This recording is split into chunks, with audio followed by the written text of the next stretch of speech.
Eles acham que, por causa da ligação do Avery com o avô, ele vai se dobrar para parecer neutro, talvez até favorecendo eles para não parecer parcial. O que eles não entendem é que a verdadeira imparcialidade era o valor mais sagrado do meu avô, algo que ele teria ensinado a qualquer protegido digno da sua orientação. Muito bem, Avery diz, acenando com a cabeça. Declarações de abertura então. Senhor Daly? Daly fecha o botão do paletó e se aproxima do juiz. Meritíssimo, este caso é simples. O juiz Franklin Collie era um jurista respeitado e amado pela comunidade. Mas, em seus últimos anos, depois da morte da esposa, June, ele caiu sob a influência da neta, Carré. Ele aponta para mim sem nem olhar. A senhorita Urai manipulou um idoso com as faculdades mentais em declínio para desviar uma grande herança da única filha viva dele, Celeste Urai, e do marido dela, Gavin, que seriam os herdeiros naturais. As palavras cortam o ar, atacando meu caráter. Eu me concentro na respiração, exatamente como meu avô me ensinou no meu primeiro julgamento simulado no ensino médio. Inspira. Segura. Solta. Os fatos vão falar por si. Amélia aperta meu pulso antes de se levantar. Quando ela fala, sua voz tem aquele leve sotaque da Geórgia, mas com a precisão de quem argumenta na Suprema Corte há 20 anos. Meritíssimo, a versão do autor ignora 30 anos de registros. Ela avança, tranquila, mas firme. Franklin Collie mudou o testamento 10 anos atrás, numa época em que suas capacidades mentais estavam totalmente intactas, como o médico dele vai confirmar. Os autores, Celeste e Gavin Urai, abandonaram a filha, minha cliente, quando ela tinha 4 meses, deixando-a com o juiz Collie e sua esposa, June. Ela faz uma pausa, deixando o silêncio pesar na sala. 3 décadas de amor e presença falam mais alto do que acusações feitas por quem escolheu se afastar. Este caso não é sobre manipulação. É sobre reconhecer o verdadeiro significado de família, quem fica. A palavra ficar fica no ar entre nós. Eu mantenho os olhos à frente, me recusando a olhar para os pais que nunca ficaram para uma única gripe da infância, uma peça da escola, uma formatura. Os mesmos pais que agora querem tudo o que meu avô construiu, o que ele escolheu deixar para mim. Penso nas incontáveis tardes de domingo balançando com ele na varanda, vendo as crianças da vizinhança jogando bola com seus pais, enquanto eu fingia não sentir aquele vazio no peito. Penso nas mãos suaves da vovó June trançando meu cabelo, me ensinando a fazer o bolo de limão com sementes de papoula dela, cuidando do jardim de hibiscos que explodia em flores vermelhas todo o verão. Eles ficaram. Eles me escolheram todos os dias por 32 anos. E agora eu defenderia essa escolha, esse amor, contra laços de sangue que sempre foram mais fracos do que pareciam. A batalha pela herança do meu avô, e pela minha própria história, tinha começado. As portas pesadas do tribunal se abrem quando a sessão continua depois do almoço. Minha mãe retoca o batom coral, o mesmo da única foto que ela me enviou no meu aniversário de 16 anos, enquanto meu pai ajeita a gravata com aquelas mãos bem cuidadas que nunca trançaram meu cabelo e nunca enxugaram minhas lágrimas. Amélia empurra uma pasta parda na minha direção. Eles enviaram documentos dizendo que seu avô abandonou sua mãe financeiramente. Meus dedos passam pela borda da pasta. Ele mandou dinheiro para eles por 22 anos. Exatamente. $3.200 todo mês, Amélia diz, com aquele brilho de quem está segurando cartas imbatíveis. O total deu $845 mil. Tem os cheques cancelados e os extratos bancários. Richard Daly caminha para frente como um apresentador de programa de TV, cheio de confiança no terno risca de giz. Meritíssimo, queremos apresentar provas do suposto declínio mental do juiz Collie na última década. O juiz Avery faz um sinal. Prossiga. Daly aponta para uma pilha de documentos. Temos depoimentos dizendo que o juiz Collie ficou cada vez mais confuso sobre suas finanças e seus relacionamentos familiares. Trava a mandíbula tão forte que meus dentes doem. Meu avô estava revisando casos da Suprema Corte na semana em que morreu. Ele debateu direito constitucional no almoço de domingo, poucos dias antes de o coração dele falhar. Além disso, Daly continua, acreditamos que a senhorita Urai exerceu influência indevida sobre o avô, afastando-o da filha. Minha mãe enxuga os olhos de novo com aquele lenço bordado.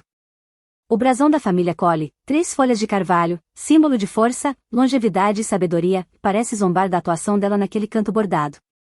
Amélia se levanta, fluida como água. Meritíssimo, se me permite, preparamos documentos que contam uma história bem diferente. Ela se aproxima com uma pasta de couro. Estes são os diários de June Collie, cobrindo 30 anos. Cada entrada registra com detalhes visitas prometidas pelos autores, visitas que nunca aconteceram. A sala faz um burburinho, como folhas secas ao vento, quando Amélia abre numa página marcada. 18 de dezembro de 1998. Celeste prometeu visitar no Natal. Compramos a bicicleta vermelha que Mackenzie queria, caso a mãe pergunte o que ela gostaria. Também embrulhei o presente de Celeste. Quarto Natal que ela perde. O rosto da minha mãe endurece, virando pedra. E isto aqui, Amélia continua, tirando uma pasta grossa, são os registros de ligações do juiz Corte. As chamadas destacadas mostram tentativas de falar com o Sr. Urai sobre eventos da escola, emergências médicas e formaturas. Nenhuma foi atendida. Ela coloca um álbum de fotos na mesa de provas. E por fim, meritíssimo, fotografias de 32 anos de momentos importantes. Formatura do Jardim de Infância. Quadro de honra do ensino fundamental. Discurso de oradora no ensino médio. Formatura da Faculdade de Direito. O juiz Avery se inclina para a frente. E os autores? Ausentes em todas as fotos, meritíssimo. Meu pai se mexe na cadeira, olhando fixamente para seus sapatos de couro italiano. Os dedos da minha mãe, pintados exatamente da cor do batom dela, batem na mesa sem parar. No pequeno intervalo que se segue, eu escapo para o jardim do tribunal, onde os hibiscos florescem em um vermelho vibrante contra as paredes claras de pedra.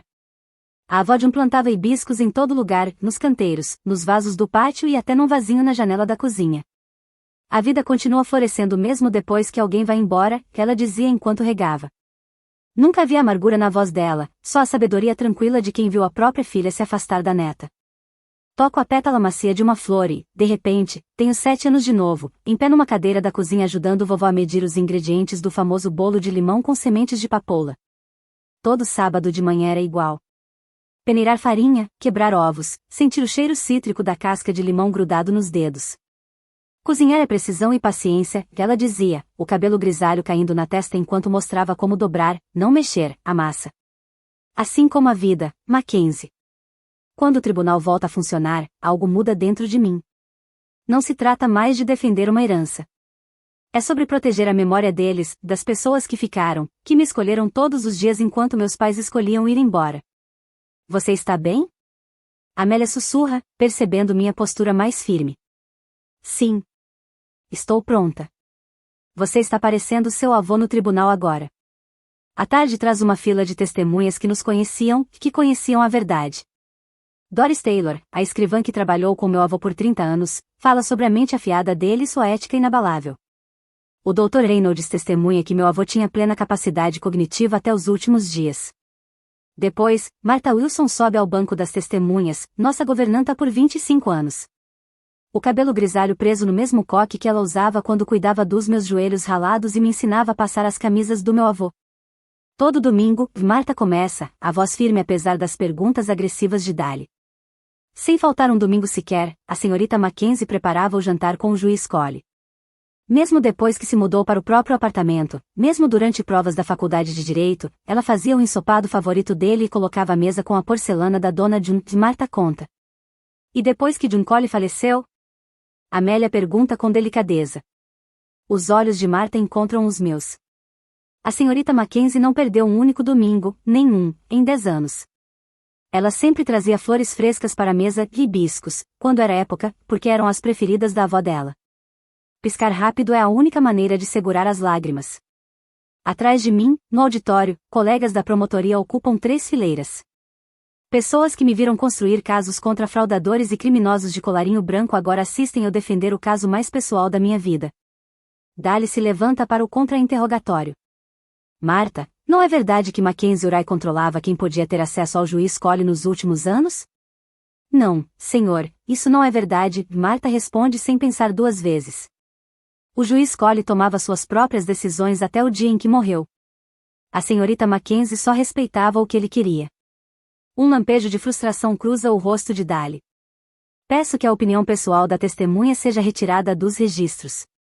Negado, diz o juiz Avery, quase rápido demais. A testemunha está descrevendo comportamentos que observou, não opiniões. Dali muda de estratégia. Meritíssimo, pedimos que os diários do juiz Cole sejam descartados por serem depoimentos de terceiros. O juiz Avery tira os óculos e começa a limpá-los devagar com um lenço. Pedido negado. Os diários são registros feitos no momento dos fatos e continuam válidos como prova. O rosto da minha mãe fica tenso. Meu pai se inclina e murmura algo no ouvido dela, os olhos deles piscando na direção da porta como se estivessem pensando em sair.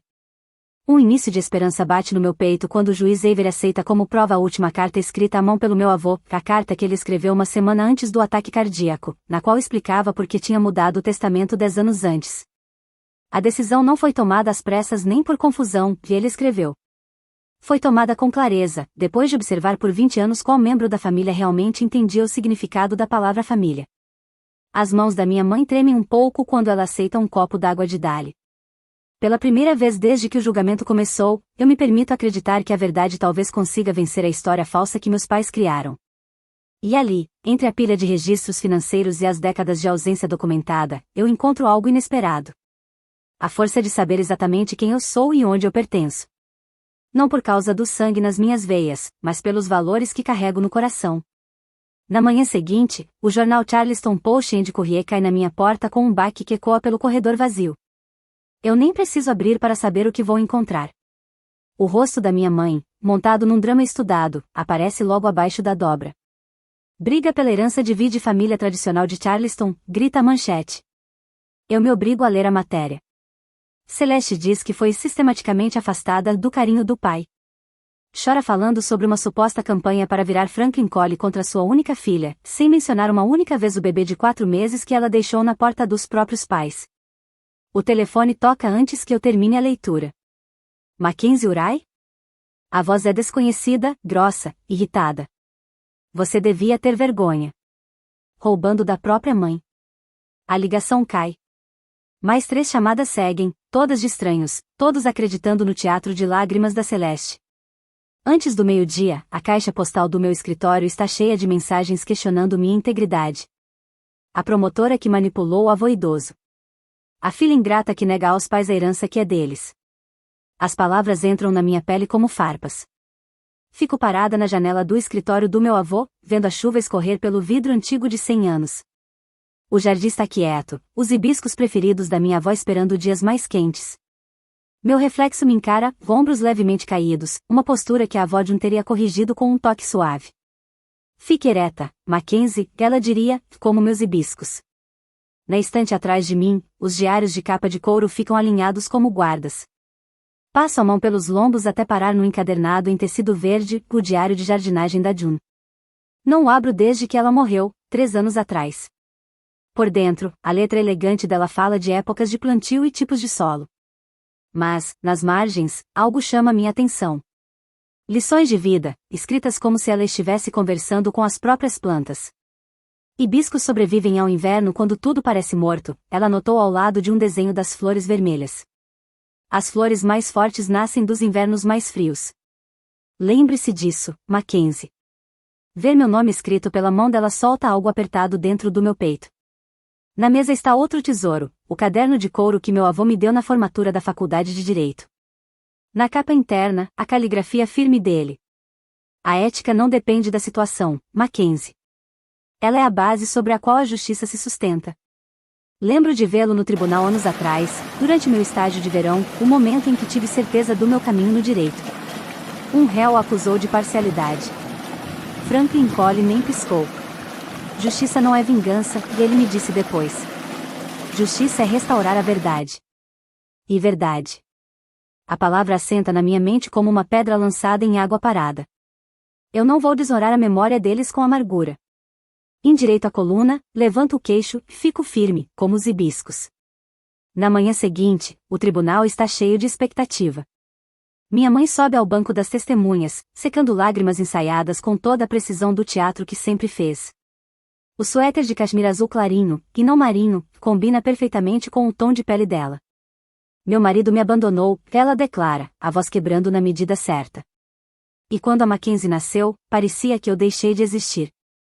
Richard Daly a conduz por um depoimento claramente ensaiado. E seu relacionamento com sua filha?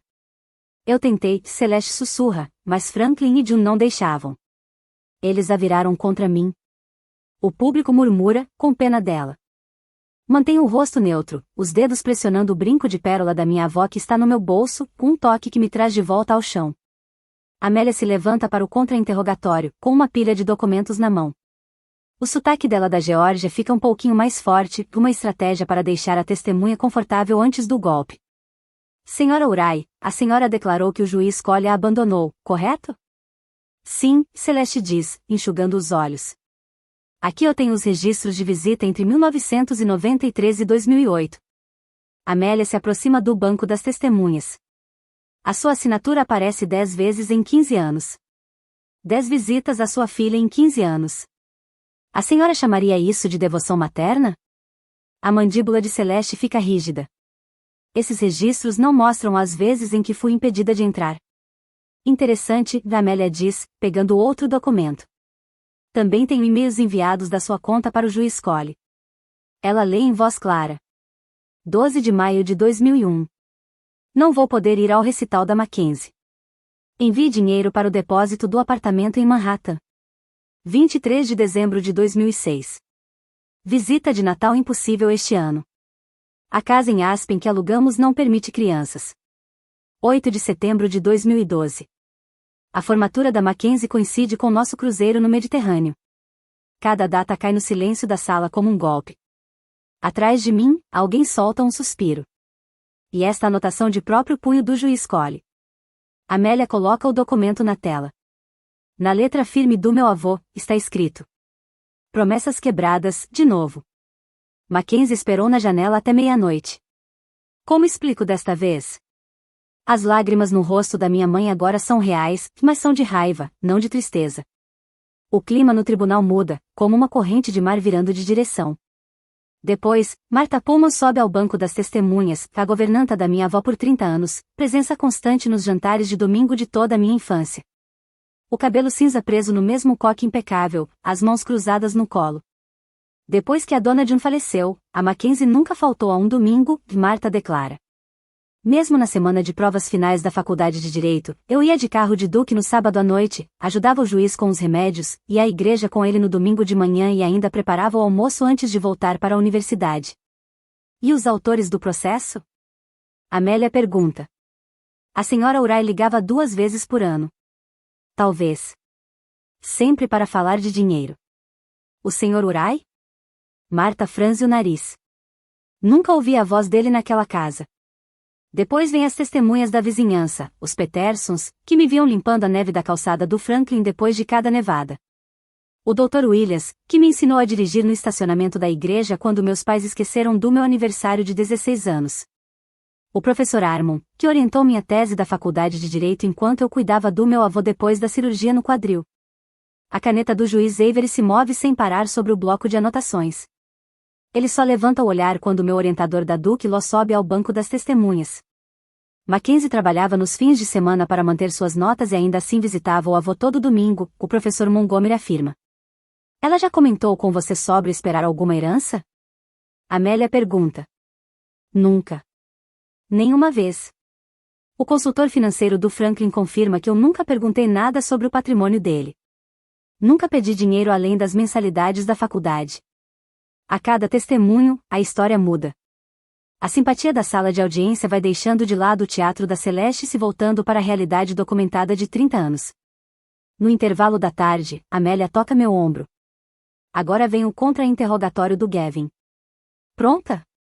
Eu faço que sim, observando meu pai do outro lado da sala. Ele ajeita a gravata o tempo todo, evitando olhar para minha mãe, que já perdeu completamente a pose e agora parece segurar a raiva com os dentes. Quando a sessão recomeça, Gavin Urai toma o banco das testemunhas. O terno caro e o cabelo arrumado passam uma imagem de sucesso, mas seus dedos batem nervosos na perna. Amélia se aproxima devagar. Senhor Urai, o senhor foi à formatura da sua filha? O silêncio toma conta do tribunal. Ele pigarreia. Qual delas? O público se mexe. Alguém tosse para esconder uma risada. Qualquer uma, Amélia responde com calma. Ensino médio? Faculdade? Faculdade de Direito? Eu estava viajando a trabalho, e ele diz. A desculpa padrão da minha infância. Onde a Mackenzie fez a faculdade de Direito, Sr. Urai? Os olhos dele vão direto para Celeste, que continua olhando firme para frente. Eu acho que foi. Universidade da Carolina do Sul? Foi na Faculdade de Direito da Universidade Duke, Amélia corrige. Ela se formou summa cum laude. Amélia faz uma pausa. O senhor já visitou a casa da sua filha? A mesma casa pela qual está processando ela agora? Não recentemente. Já visitou alguma vez?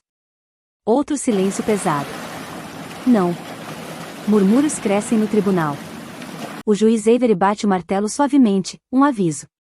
A cada pergunta, fica mais claro o quanto meu pai está desconectado da minha vida. Ele não sabe meu endereço. Não sabe o nome dos meus amigos mais próximos. Não se lembra de nenhum presente de aniversário que tenha me enviado. Do outro lado, a fachada da minha mãe começa a desmoronar. Os dedos dela apertam a alça da bolsa com força.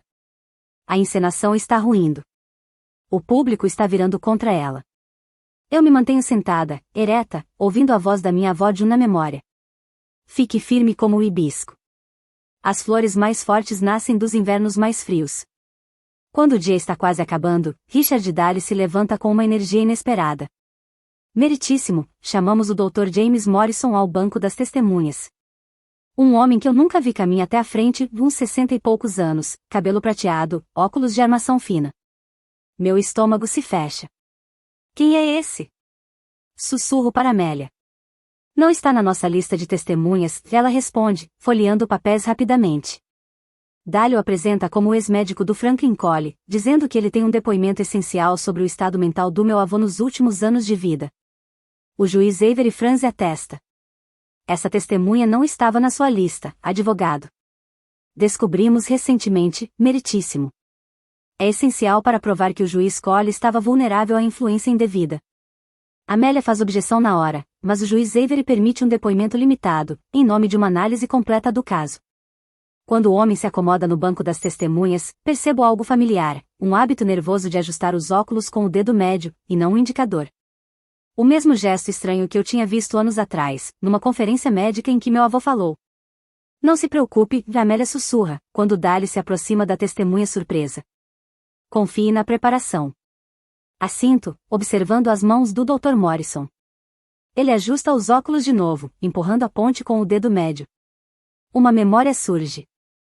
A voz da vovó June, suave mas firme. Lembre-se, Mackenzie, a verdade não precisa de ensaio. Inclino-me para frente, estudando os gestos nervosos do médico enquanto ele começa a falar sobre problemas de memória e sugestionabilidade nos últimos anos do meu avô. Há algo mais familiar nele, algo que não consigo identificar de imediato. O juiz Avery observa a nova testemunha com os olhos semicerrados. O tribunal prende a respiração. E, de repente, eu sei exatamente quem é aquele homem. O tribunal fica em silêncio quando o Dr. William Barré ajusta a gravata borboleta, os dedos tremendo levemente contra a madeira polida do banco das testemunhas. Minha mãe sorri, com aquele sorriso particular que eu conheço desde criança, a expressão que sempre aparece quando ela está confiante em conseguir exatamente o que quer.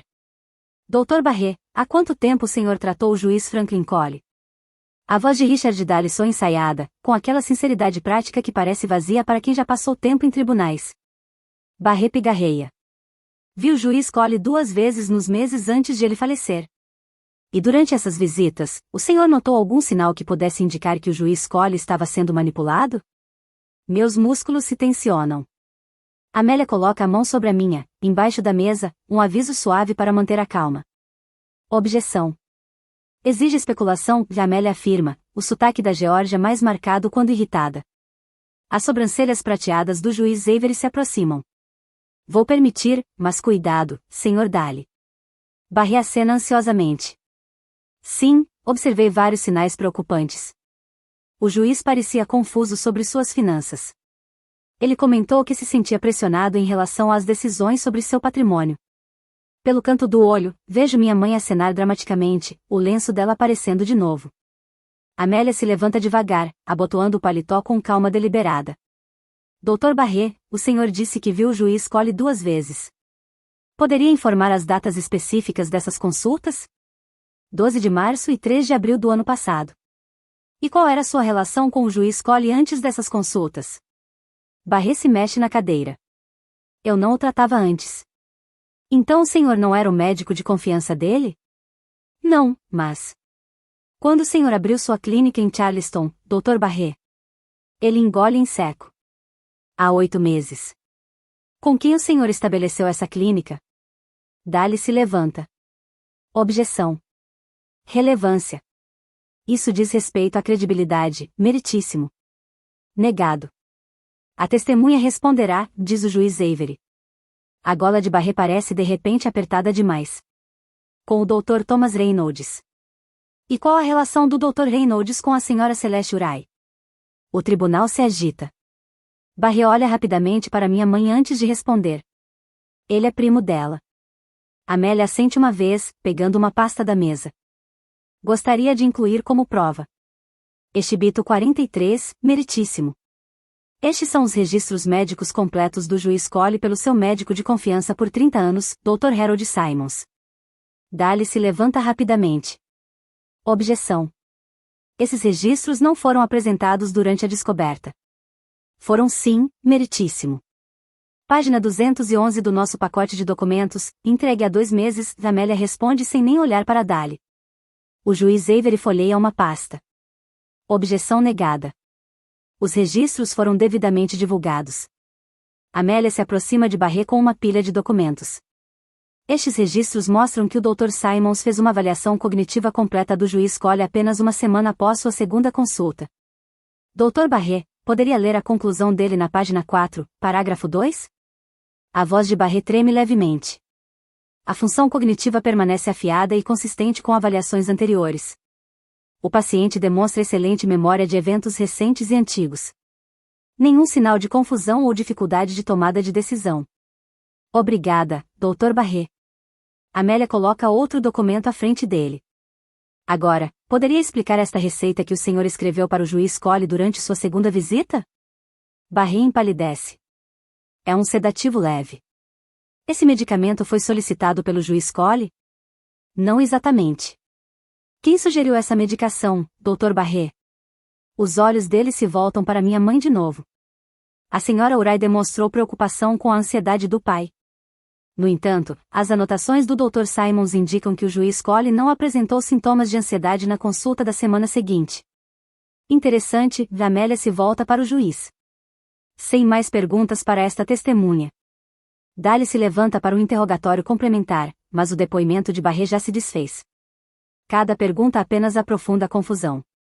Minha mãe escreve notas furiosas e passa para Daly, que mal olha antes de suspirar. Meu pai se inclina para minha mãe, sussurrando algo que deixa o rosto dela vermelho.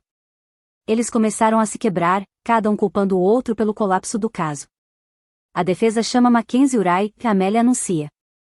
Subir ao banco das testemunhas parece surreal, como se eu estivesse flutuando fora do meu corpo. Ajusto a gola da blusa, grata pelo reforço de amido que Marta insistiu esta manhã. O juiz precisa ver você firme como uma rocha, ela disse enquanto passava a blusa. Depois de prestar o juramento, Amélia se aproxima. Senhorita Uray, houve insinuações de que a senhora manipulou seu avô para ganhar dinheiro. Se isso fosse verdade, não teria maneiras mais fáceis de conseguir o dinheiro dele do que passar todos os domingos por 30 anos à mesa de jantar com ele? Sim.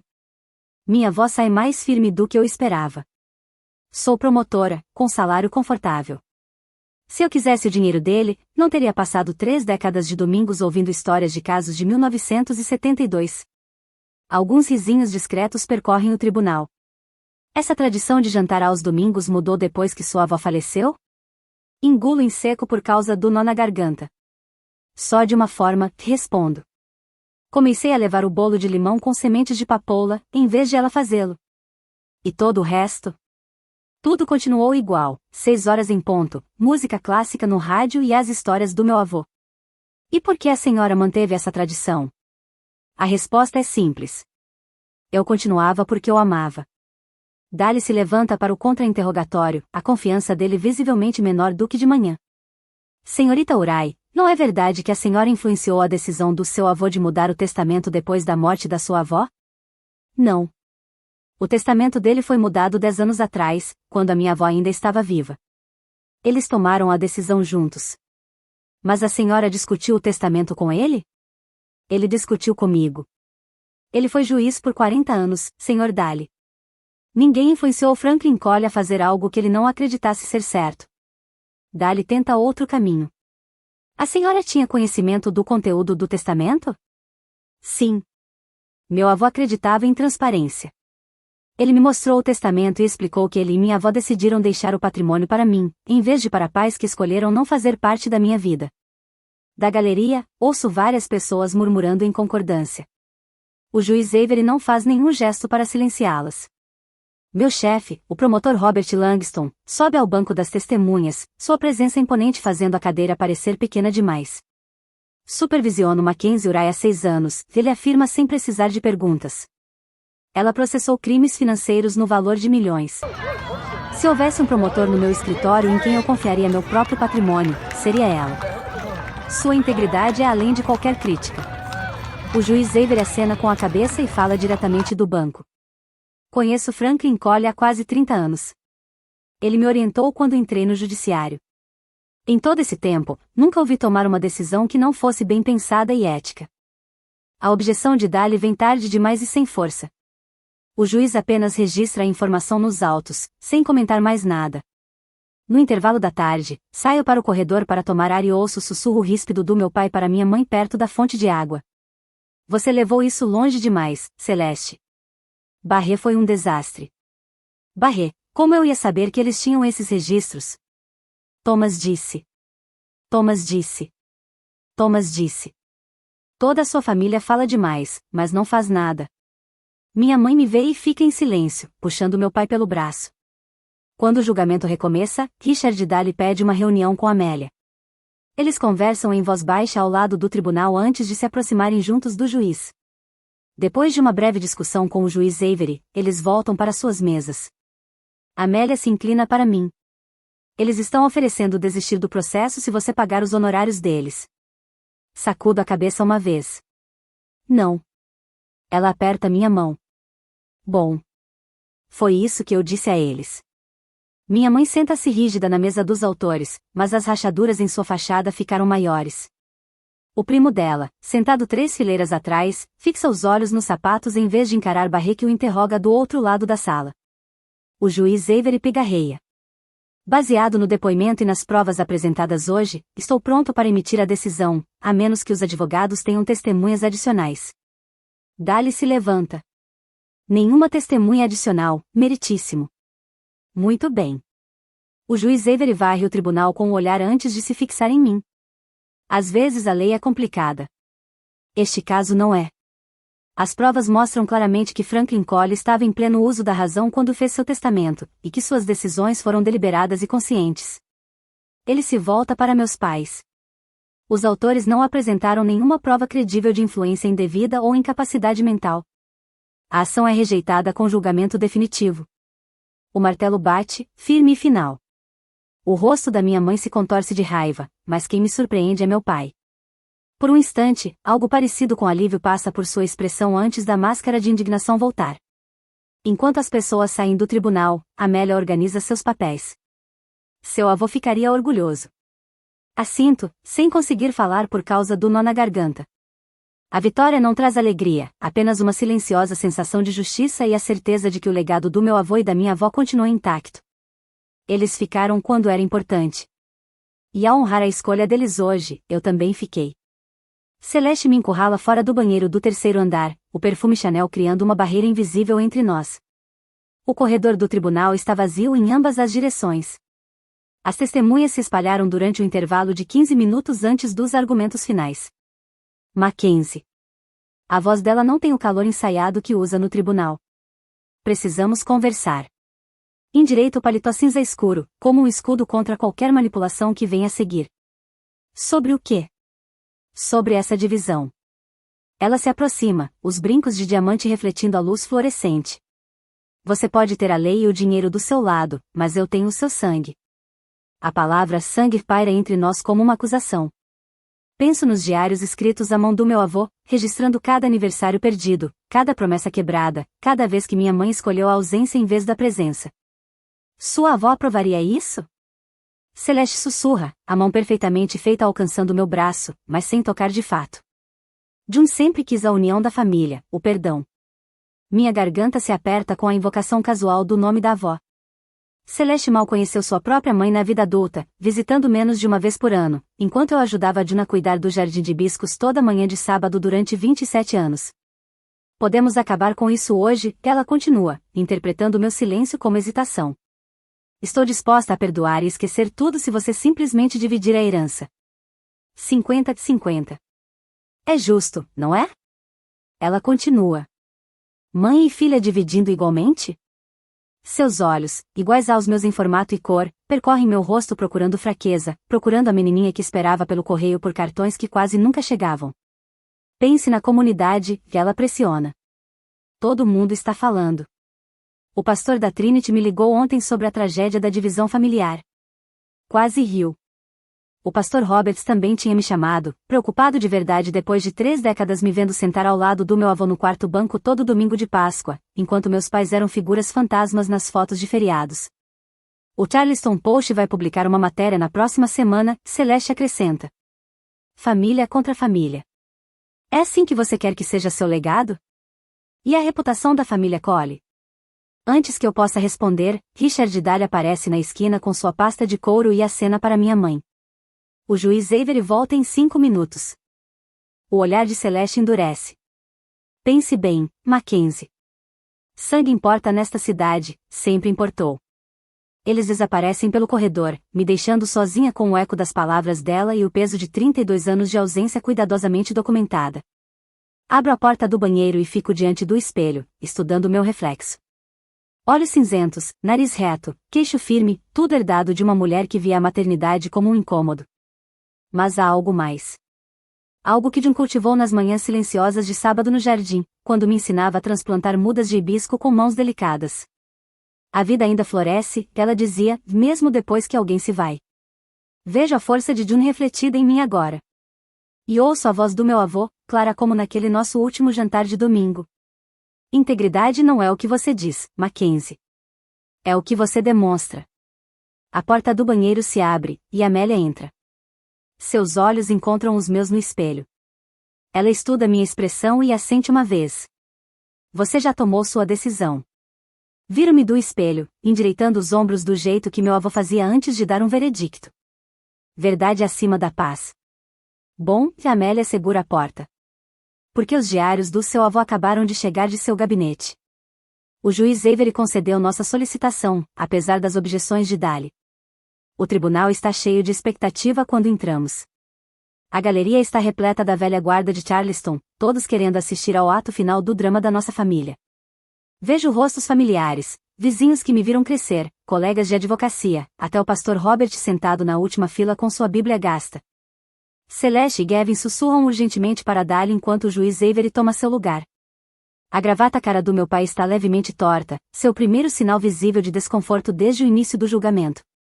Argumentos finais, anuncia Avery, acenando para Daly. Richard Daly abotoa o paletó enquanto se aproxima do banco. Meritíssimo, este caso vai além de questões legais. Trata-se de sangue, de família, de uma mãe tentando recuperar seu lugar na vida da filha através da herança que deveria passar naturalmente do pai para a filha. Ele gesticula para a galeria. A comunidade entende isso. As tradições de Charleston valorizam a união da família acima de tudo. Ouvimos membros respeitados da comunidade, pastor Roberts, amigos da família, até os vizinhos da infância de Mackenzie, todos pedindo reconciliação. A voz de Daly se eleva com paixão. Celeste Uray pode ter cometido erros quando mãe jovem, mas que pai ou mãe nunca errou? Esses erros deveriam custar tudo a ela? Um simples documento legal deveria se sobrepor à santidade dos laços de sangue? A expressão do juiz Avery permanece impassível enquanto Daly conclui, apelando para a tradição e o sangue acima de frios documentos legais. Quando Amélia se levanta, carrega apenas uma folha de papel. Meritíssimo, este caso nunca foi sobre sangue. É sobre escolha, sobre quem fica. Ela desdobra cuidadosamente a folha. Esta carta foi encontrada na escrivaninha do juiz Franklin Cole, datada 2 semanas antes de sua morte. Com a permissão do tribunal, gostaria de lê-la. Avery acena com a cabeça, e Amélia começa a ler com seu sotaque calmo da Geórgia. Mackenzie, você herda não por sangue, mas porque você ficou. Quando os jantares de domingo ficaram difíceis para mim depois que June faleceu, você nunca perdeu um. Quando a faculdade de Direito exigia seus finais de semana, você estudava na minha mesa da cozinha. Quando Celeste e Gavin pediam dinheiro, que, pelos registros bancários, ultrapassou $845.000 em 22 anos, eles nunca perguntaram sobre você. O tribunal fica em silêncio enquanto ela continua. Um pai não se define pelo DNA, mas pela presença. Eu escolho você como minha herdeira porque você me escolheu como família. Todos os domingos, todos os feriados, todos os dias comuns em que estar presente era importante. Ela coloca a carta na mesa de evidências e se volta para o juiz. Evidência, meritíssimo, não emoção, deve governar a decisão deste tribunal. As provas mostram décadas de apoio financeiro aos autores, junto com sua ausência constante. Mostram a lucidez mental de Franklin Cole até seus últimos dias, confirmada por registros médicos. E mostram uma vida inteira de domingos em que Mackenzie Uri escolheu ficar, enquanto seus pais escolheram ir embora. Amélia olha diretamente para Celeste e Gavin. Que tipo de pais processa o próprio filho depois de abandoná-lo? Que tipo de mãe fala em união familiar depois de 3 décadas de ausência documentada? A questão diante deste tribunal não é sobre sangue. É sobre a verdadeira definição de família. Sinto lágrimas pressionarem minhas pálpebras enquanto Amélia retorna ao seu assento. Ao meu lado, ela coloca um lenço. Eu o aperto, mas não uso. Ainda não. O juiz Avery tira os óculos, limpando-os lentamente com um lenço. O tribunal permanece em silêncio, prendendo a respiração. Tendo analisado todas as provas e depoimentos apresentados neste caso, concluo. Considero o testamento do honorável Franklin Cole válido, feito em plena sanidade e com total capacidade legal. Ele recoloca os óculos, olhando diretamente para Celeste e Gavin, contra a barra. A reivindicação dos autores é rejeitada com efeito definitivo. Além disso, os autores devem pagar os honorários razoáveis da advogada da ré, conforme permitido pela lei estadual, por processos frívolos sem justificativa substancial. O martelo bate com firmeza, ecoando pelo tribunal. Este tribunal está encerrado. Só então deixo as lágrimas caírem, não pela herança garantida ou pelo processo vencido, mas pela validação de uma verdade que sempre soube. Família não se define pelo sangue que corre nas veias, mas pelos pés que caminham até você quando outros se afastam. Celeste e Gavin se levantam rapidamente, evitando meu olhar, e seguem dali pela porta lateral. Sem palavras finais, sem reconhecimento, apenas a saída, a única ação consistente que mostraram ao longo da minha vida.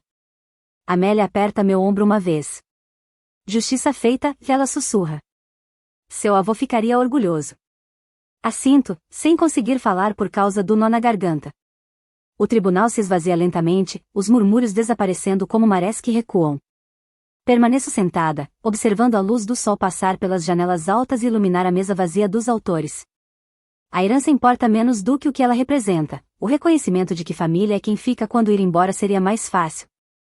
E por 32 anos, entre joelhos ralados e formaturas na faculdade de Direito, entre o funeral da avó e silenciosos jantares de domingo, meus avós ficaram. Reúno minha pasta com mãos firmes. Amanhã visitarei seus túmulos com cortes frescos de hibiscos do jardim que eles me ensinaram a cuidar. Hoje à noite, vou fazer o bolo de limão com sementes de papoula da avó e comê-lo sozinha na mesa da cozinha deles. Alguns chamariam isso de vitória. Eu chamo de redenção. E, em algum lugar, sei que meu avô e minha avó chamam isso de justiça. A placa na porta do meu escritório ainda me surpreende às vezes. De Honorable Mackenzie Uri brilha em latão polido sobre o módulo escuro. Um ano depois, ser a juíza estadual mais jovem da Carolina do Sul não diminuiu o orgulho silencioso que sinto toda manhã. Aliso a saia cinza chumbo enquanto me sento atrás do banco, observando os rostos à minha frente. Mais uma disputa de herança. Mais uma filha afirmando que a mãe favoreceu um neto injustamente. Um eco da minha própria história, agora com outros personagens. A senhora Reynolds afirma que sua mãe foi manipulada para mudar o testamento. O advogado da autora diz, com a mesma certeza arrogante que Richard Daly usava. A ré, sua filha Beth, se aproveitou da situação. Objeção, meritíssimo, levanta-se o advogado de Beth. Caracterização prejudicial. Sustentada. Minha voz segue a cadência medida de Franklin. Advogados, restringam-se aos fatos, não às conclusões. Mais tarde, observo as mulheres Reynolds evitarem contato visual pelo tribunal, o mesmo abismo frio que enfrentei com Celeste, a filha que se foi, versus a neta que ficou. Quando o tribunal se encerra, retiro-me para minha sala, onde os volumes jurídicos de Franklin ocupam uma parede inteira. Passa os dedos pelos lombos gastos, pontos de referência de continuidade. As anotações a lápis dele ainda marcam passagens importantes, pequenas migalhas de sabedoria deixadas para trás. O celular vibra com a mensagem semanal de Marta, hibiscos florescendo como loucos. Trazer mudas para casa? Marta se recusou a se aposentar depois que Franklin faleceu. Esta casa precisa de pessoas que lembram, que ela insistia, continuando a limpar as fotos que contam uma vida sem Celeste e Gavin. O bolo de limão com sementes de papoula espera no meu balcão todo sábado, Marta seguindo a receita de June com precisão religiosa. Algumas tradições não deveriam acabar, mesmo quando as pessoas que as começaram se vão. Não perco mais energia me perguntando se Celeste vai me ligar no aniversário. O espaço que antes era reservado à aprovação dos pais foi preenchido por algo mais firme, uma família escolhida de colegas de tribunal, amigos da faculdade de direito e vizinhos que se reúnem à minha mesa todo domingo, continuando a tradição dos jantares de Franklin. Juíza Urai?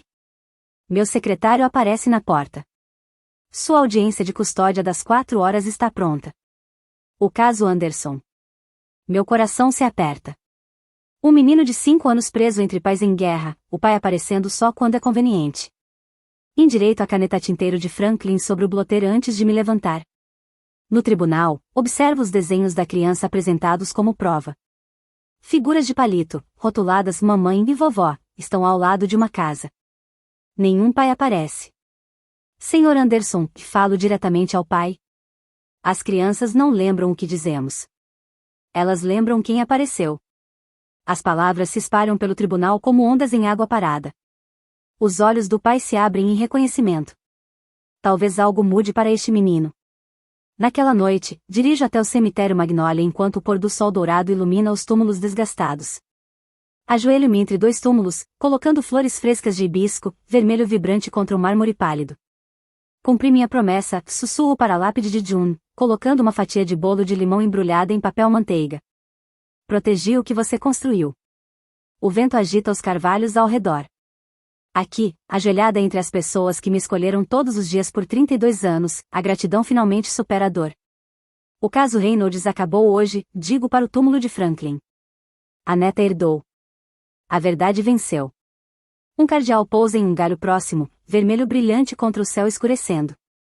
Lembro de June apontando-os, quando eles aparecem, alguém que você ama está cuidando de você. Levanto-me, tirando a grama da saia. O legado deles continua, não apenas em propriedades ou bens, mas em cada decisão justa, cada criança protegida, cada verdade respeitada. Família é quem fica, sussurro, caminhando de volta para casa.